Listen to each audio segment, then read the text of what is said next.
नमस्कार। स्वागत है आप सभी का MCQ वाला में। तो चलिए आज हम स्टार्ट करते हैं बायोलॉजी ऑब्जेक्टिव क्वेश्चंस में इकोलॉजी चैप्टर को। यह है हमारा 10th नंबर चैप्टर। तो जैसा कि अभी तक हमने इसका नॉक करवा रखा है और भी अलग अलग टॉपिक्स पे करवा रखे हैं और साथ में दरोगा का सेट भी चल रहा है। तो आप लोग नहीं देखे हैं तो प्लेलिस्ट में जाके देख लीजिए और वीडियो पसंद आए तो लाइक करिए और चैनल को सब्सक्राइब ज़रूर करिए और जो भी लेटेस्ट नोटिफिकेशन होगा आपको मिलेगा, बेल आइकन को प्रेस कर लीजिएगा। तो चलिए स्टार्ट करते हैं क्वेश्चन नंबर 1 से। क्वेश्चन, पारिस्थितिकी शब्द को सर्वप्रथम प्रतिपादित करने का श्रेय किसको जाता है? तो ये जाता है रीटर, ऑप्शन डी। पारिस्थितिकी निम्नलिखित में से किस पारस्परिक संबंधों का अध्ययन है? तो ये है जीव और वातावरण, ऑप्शन ए। स्व पारिस्थितिकी ऑटियो इकोलॉजी का अभिप्राय है? तो यह है व्यक्तिगत जीवधारी का पारिस्थितिकी अध्ययन, ऑप्शन बी। इकोसिस्टम शब्दावली किसने प्रस्तुत किए थे? तो ये प्रस्तुत किया था टेंसले, ऑप्शन डी। निम्नलिखित में से कौन सा एक परितंत्र शब्द का सर्वोत्कृष्ट वर्णन है? तो ये है आपका जीवों का समुदाय और साथ ही वह पर्यावरण जिसमें वे रहते हैं, ऑप्शन सी। पारिस्थितिकी तंत्र के दो घटक कौन से हैं? तो ये है आपका जैविक और अजैविक, ऑप्शन बी। निम्न में से कौन पारितंत्र का अजीवीय घटक है? तो ये है आपका जल, ऑप्शन सी। किसी पारिस्थितिकी तंत्र में ऊर्जा का प्रवाह के बारे में कौन सी श्रृंखला सही है? तो ये है आपका उत्पादक उपभोक्ता अपघटक। खाद्य श्रृंखला बनती है? तो ये बनती है उत्पादकों, उपभोक्ताओं एवं अपघटकों से। किसी श्रृंखला में प्राथमिक उपभोक्ता होते हैं? तो प्राथमिक कौन होते हैं? ये होते हैं शाकाहारी। किसी परितंत्र में उत्पादकों का कार्य होता है? तो ये होता है आपको ऑप्शन बी, सौर ऊर्जा को पकड़ना एवं इसके रासायनिक ऊर्जा में पारितंत्र में ऊर्जा का प्राथमिक या मुख्य स्रोत होता है? तो ये होता है सूर्य का प्रकाश। किसी पारितंत्र में सबसे बड़ी संख्या होती है? तो ये होता है आपका प्राथमिक उत्पादकों की। वायु एवं जल की क्रिया द्वारा भूमि का हटाव कहलाता है? तो ये आपको कहलाता है अपर्दन, इरोजन बोलते हैं इसको। मृदा अपरदन रोका जाता है? तो ये रोका जाता है वनों को उगाने से, इसलिए बोलते हैं फॉरेस्टेशन करना चाहिए। बाढ़ को रोका जाता है? तो बाढ़ को रोका जाता है नदियों पर बांध बनाने व वृक्षारोपण करने से। मुख्यतः मैनग्रोव वाले ज्वारीय वन कहाँ पाए जाते हैं? तो ये पाए जाते हैं सुंदरवन डेल्टा। ये कहाँ है? पश्चिमी बंगाल। मैंग्रोव वनस्पति का मुख्य घटक है? तो ये है आपको मैंजीफेरा नहीं है, राइजोफोरा, ऑप्शन ए। समुद्र के किनारे की वनस्पति क्या कहलाती है? तो ये कहलाती है लवणोभदित वनस्पति। न्यूनीकृत पत्तियां और धंसे हुए रंध्र किसके प्रमुख लक्षण हैं? तो ये है आपका ऑप्शन डी। नंबर 21, मरुद्भिदों में लंबा मूल तंत्र होता है क्योंकि ये होता है गहरे जल स्तरों से जल अवशोषित करने जड़ें गहराई में चली जाती है, ऑप्शन बी। यदि संसार के सभी पौधे मर जाए तो किसकी कमी के कारण सभी जंतु मर जाएंगे? तो ऑप्शन ए, ऑक्सीजन। अधिपादप वैसे स्थान पे पाए जाते हैं जहाँ पे? तो ये हो जाएगा ऑप्शन सी, वर्षा पूरे वर्ष होती है। बने रहिएगा, सारे अति महत्वपूर्ण क्वेश्चंस हैं। और वीडियो पसंद आए तो वीडियो को लाइक ज़रूर करिएगा, इससे हमें मोटिवेशन मिलता है और वीडियोस बनाते रहेंगे हम। तो आइए क्वेश्चन नंबर 24। मिरमेकोफिली एक लाभदायक संयोजक होता है कुछ पुष्पी पादपों का? तो ये किसका होता है? ऑप्शन सी, चींटियों के बीच। संसार का सबसे बड़ा परितंत्र है? तो ये क्या है? सागर, ऑप्शन सी। मृदा अपरदन रोका जा सकता है? तो ये रोका जा सकता है 26 का वन रोपण द्वारा, इसलिए बोलते हैं फॉरेस्टेशन करना चाहिए, डिफॉरेस्टेशन नहीं।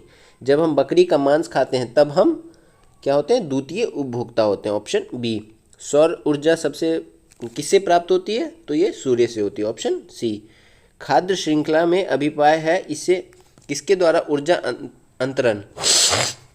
तो 29 का हो जाएगा ऑप्शन बी, एक जीव से दूसरे जीव में। हाइड्रोफाइट्स कहते हैं? तो किसे कहते हैं? एक जलीय पौधे को, ऑप्शन बी। निम्नलिखित में से कौन सा पौधा मरुद्भिद है?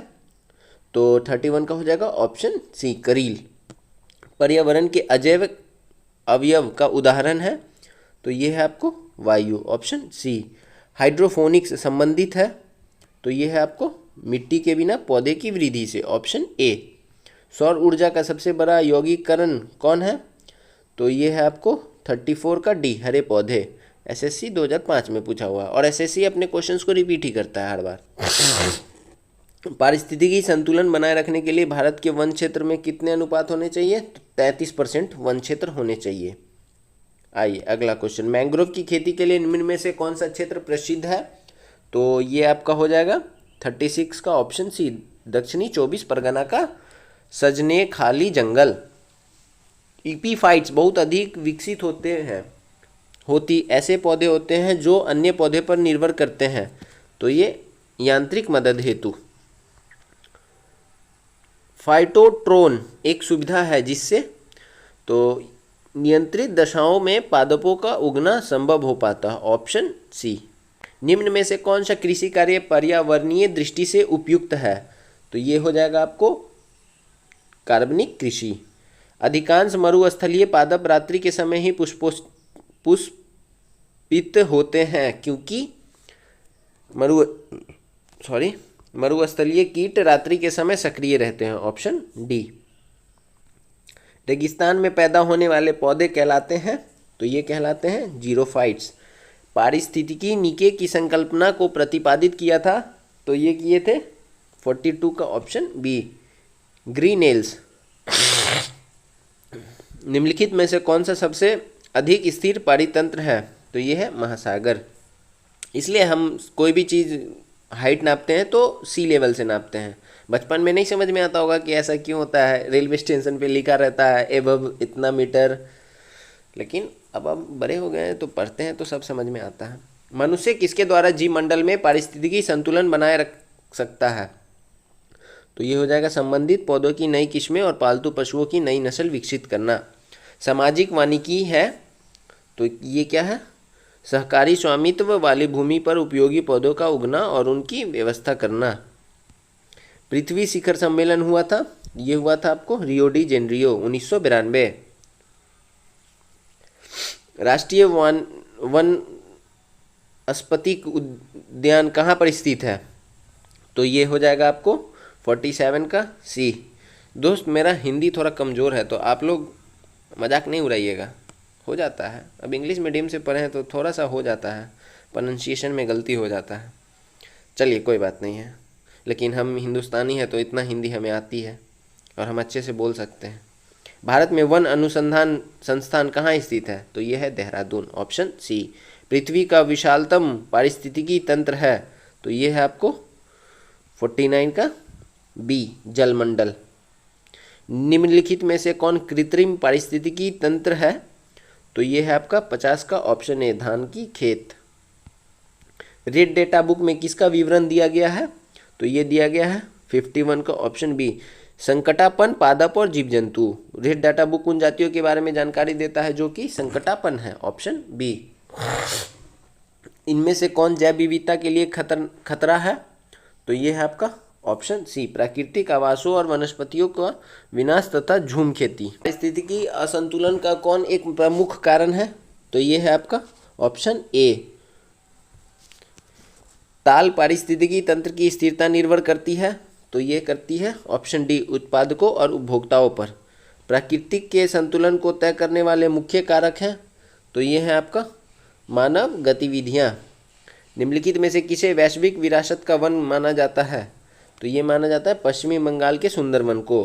वह वर्णक जो वनस्पति को पराबैंगनी किरणों के दुष्प्रभाव से बचाता है कौन है, तो 58 का हो जाएगा फाइकोसाइनिन, ऑप्शन सी। सर्वाधिक जैव विविधता कहाँ पाई जाती है, तो ये पाया जाता है उष्णकटिबंधीय वर्षावन। काजीरंगा किसके लिए प्रसिद्ध है, गैंडों के लिए। कहाँ पे है, असम में है। पारिस्थितिकी तंत्र के तत्वों के चक्रण को क्या कहते हैं, तो ये कहते हैं ऑप्शन बी, जैव भू रासायनिक चक्र। चिपको आंदोलन मूल रूप से किसके विरुद्ध था, तो ये वन कटाई के विरुद्ध था, ऑप्शन सी। इको मार्क उन भारतीय उत्पादकों को दिया जाता है जो पर्यावरण के प्रति मैत्रीपूर्ण हो, ऑप्शन सी। वातावरण में ग्रीन हाउस गैसों के बढ़ते बाहुल्य के कारण निम्नलिखित प्रभावित हुए हैं सिवाय ऑक्सीजन निषेचन प्रभाव। Option C. ओजोन इतनी सांद्रता पर गंभीर फुफ्फुसीय शोफ उत्पन्न करने वाले मानव स्वास्थ्य को प्रभावित करता है। तो कितने पे? Option D 9.0। विश्व का सबसे अधिक तेजी से बढ़ने वाला जल पादप है तो ये है आपका जल हाइसिंथ। Option C. निम्नलिखित में से किस कार्य से पारिस्थितिकी संतुलन बिगड़ता है? तो ये बिगड़ता है लकड़ी काटना। यदि विश्व के सभी पादप मर जाते हैं तो सभी पशु की किस कमी के कारण मर जाएंगे? तो स्वाभाविक है ऑक्सीजन की कमी के कारण मर जाएंगे। Option D.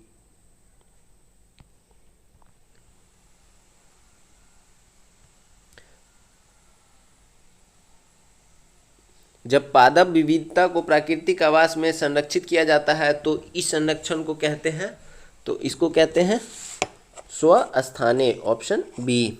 अत्यधिक वनोन्मूलन का सबसे अधिक खतरनाक प्रभाव है तो ये है आपका मृदा अपरदन, सॉइल इरोजन। Option B.